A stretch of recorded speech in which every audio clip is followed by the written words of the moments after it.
So this week's case study is a little bit of a different one we've done in the past because it's going to have a couple different elements, which is pretty common to what we see in the reverse mortgage space.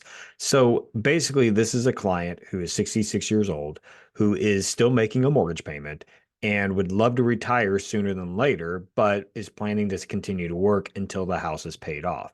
Now, they're trying to be aggressive to pay off the house sooner than later, but is that always the best strategy? Most people believe, oh, paying off the house is the ultimate goal in retirement, but is it really? It's a very lazy asset, the home is, or it just doesn't have any usefulness after you pay it off. You have all this money sitting there and you can't do much with it. So the example in front of you now is a home that is worth about a $500,000. She owes 100,000. Her mortgage payments roughly principal and interest wise about $1,000 a month, give or take a little bit.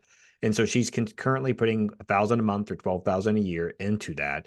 And is that the best place to put that money? Now, the argument can be made, well, is that money better spent putting into a retirement account to where you have better growth over the time period, or you have the liquidity to it to use it in the future?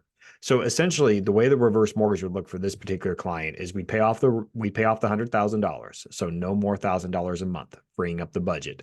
The other thing that it would do is it would give her a total of about $59,000 in a line of credit that can be accessed for whatever reason or for whatever uses. Now, in the first year, there are limitations FHA puts onto that. It's about $17,000, $18,000 what they can pull in the first year. However, 1 year and 1 day, all the funds are available. So if the client doesn't touch the money at all in the first year, then they could pull all 59,000, or frankly, it'd be a little bit more because the line of credit does have a growth feature as part of it.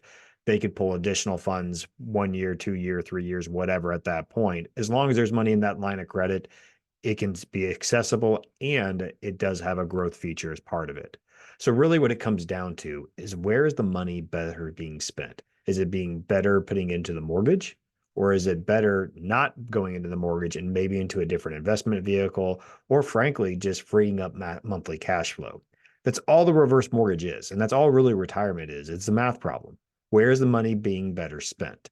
I would typically argue if you don't have to put money into an illiquid asset, why would you? Right? Isn't there a better place for that money to go? So I hope this was helpful. Please like, subscribe, share with anybody you know that's looking at this, and always comment below. I'm always happy to answer any questions.